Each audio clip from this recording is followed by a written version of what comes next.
আমার খবর। বীরভূমের 19 জন বাঙালিকে ছাড়তে বাধ্য হলো উড়িষ্যার পুলিশ প্রশাসন। বাংলাদেশি তকমা নিয়ে 19 জন বীরভূমের পরিযায়ী শ্রমিক উড়িষ্যায় ডিটেনশন ক্যাম্পে আটক ছিলেন। শেষ পর্যন্ত তাদের সবাইকে ছাড়তে বাধ্য হলো উড়িষ্যার পুলিশ প্রশাসন। বৃহস্পতিবার সকালেই রেমুনা থানার ওসির কাছ থেকে এই ব্যাপারে সুস্পষ্ট সংবাদ আসে নলহাটি 2 ব্লকের বাসিন্দা তথা তৃণমূল নেতা ডক্টর মহসিন মণ্ডলের কাছে। এছাড়াও রাজ্য পরিযায়ী শ্রমিক উন্নয়ন পরিষদের চেয়ারম্যান শামিরুল ইসলাম জানান, বাংলাদেশি তকমা দিয়ে বেআইনিভাবে বিদ্বেষবশত বাংলার মানুষকে হেনস্থা বা অপমান করা হচ্ছে। এই অসহায় মানুষগুলোকে মুক্তির ব্যবস্থা করা হয়েছে। পাশাপাশি এই অন্যায় হেনস্থার বিরুদ্ধে কি আইনি পদক্ষেপ নেওয়া যেতে পারে সে ব্যাপারে আলোচনা চলছে।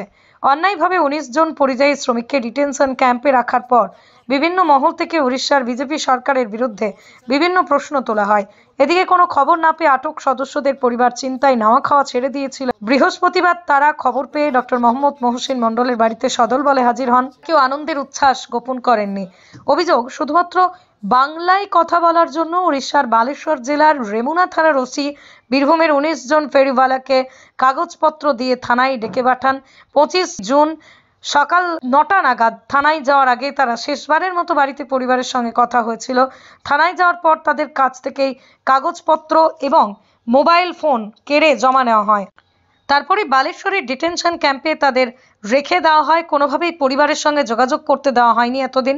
দিন কুড়ি আগে উড়িষ্যার বিভিন্ন গ্রামে অ্যালুমিনিয়াম এবং প্লাস্টিকের জিনিসপত্র ফেরি করতে বীরভূমের নলহাটি থানার নলহাটি 2 ব্লকের শুক্রাবাদ থেকে 16 জন, রামপুর থেকে 1 জন উড়িষ্যার জিনিসপত্র ফেরি করতে গেছিল। তাদের সঙ্গে একই জেলার মুরারয় 2 ব্লকের পাইকট থানা এলাকার 2 জনও জিনিস ফেরি করতে যায়। মূলত তারা বালেশ্বরের কাছে রেমুনা থানার অন্তর্গত আরমালা, বাহাবলপুর, বালগোপালপুর প্রভৃতি গ্রামে অ্যালুমিনিয়াম প্লাস্টিকের জিনিসপত্র ফেরি করত। রেমুনা থানার ওসি জানান, 18 জনের মেডিকেল চেকআপ হয়ে গেছে, তাদের শীঘ্রই ছাড়া হবে।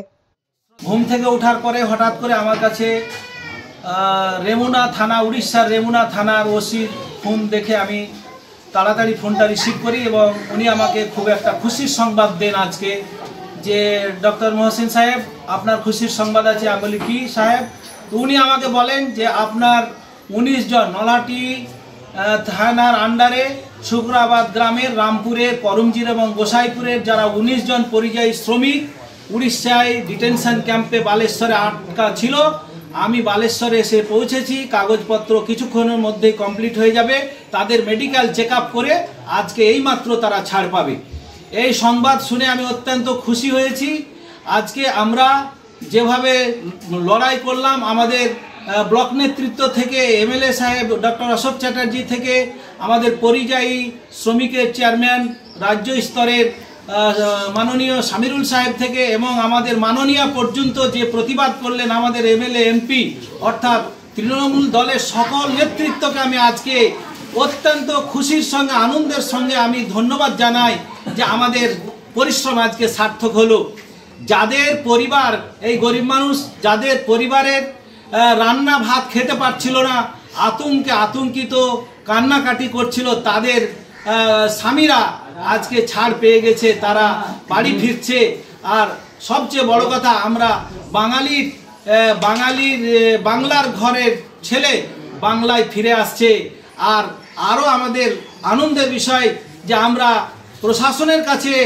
প্রশাসনের সাহায্যে এবং দলীয় তরফ থেকে যে পরিশ্রম করেছি, আজকে আমরা গর্বিত যে যাদেরকে ভাঁওতাবাজ করে এবং ধোঁকাবাজি করে, যাদের উপর অত্যাচার জুলুম করে বাংলাদেশি তকমা লাগানো হয়েছিল, তাদের ভারতীয় নাগরিকত্বের প্রমাণপত্র দিয়ে সরকার টু সরকার প্রমাণ দিয়ে আমরা আজকে প্রমাণ করতে পেরেছি যে তারা কেউ বাংলাদেশি নয়, সকলে ভারতের নাগরিক। তারা পরিযায়ী শ্রমিক, ফেরিওয়ালা, গরিব মানুষ, পেটের দায়ে তারা খেটে খাওয়ার দায়ে তারা উড়িষ্যায় গিয়েছিল। এখন এইমাত্র খবর পেলাম আমাদের তৃণমূলের নেতা ডাক্তার মহসিন মণ্ডলের মুখে যে আমাদের স্বামীদেরকে বা অন্যান্য যারা আছে, আমার স্বামী আমির হামজা বা অন্য আরও 18 জনকে এইমাত্র ছাড়া হচ্ছে। আমরা অনেক কষ্টের মধ্যে ছিলাম, খুব কান্নাকাটি, খাওয়া রান্নাবান্না করেও খাবার খেতে পাচ্ছিলাম না, এরকম অবস্থায় ছিলাম।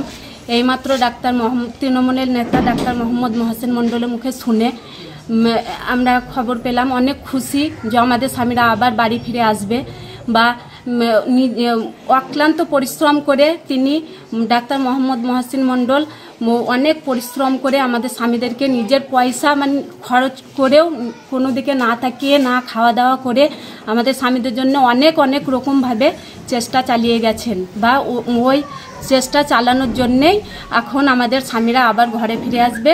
তো অনেক ধন্যবাদ জানাই আমাদের প্রশাসন বা রাজ্য সরকার অথচ তৃণমূলের নেতা ডাক্তার মোহাম্মদ মহসিন মণ্ডলকে। এটাই আমাদের এবং এমএলএ অশোক চ্যাটার্জি রামপুরহাটের সবাইকে অসংখ্য ধন্যবাদ জানাই এই কারণেই যে আমাদের স্বামীরা আবার ফিরে আসছে বা আমাদের খুশি আবার ফিরে এলো। মেরিল্যান্ড প্রি স্কুল, যা হয়ে উঠতে পারে আপনার সন্তানের শিক্ষারম্ভের সঠিক ঠিকানা। 2 থেকে 6 বছর বয়সী শিশুদের ভর্তি চলছে। মেরিল্যান্ড প্রি স্কুলের ঠিকানা মেরিল্যান্ড বিল্ডিং, প্রভাত সরণি, বোলপুর, বীরভূম। আমাদের যোগাযোগের নম্বর 9434012886। দেখতে চোখ রাখুন আমাদের ফেসবুক ও ইউটিউব চ্যানেলে।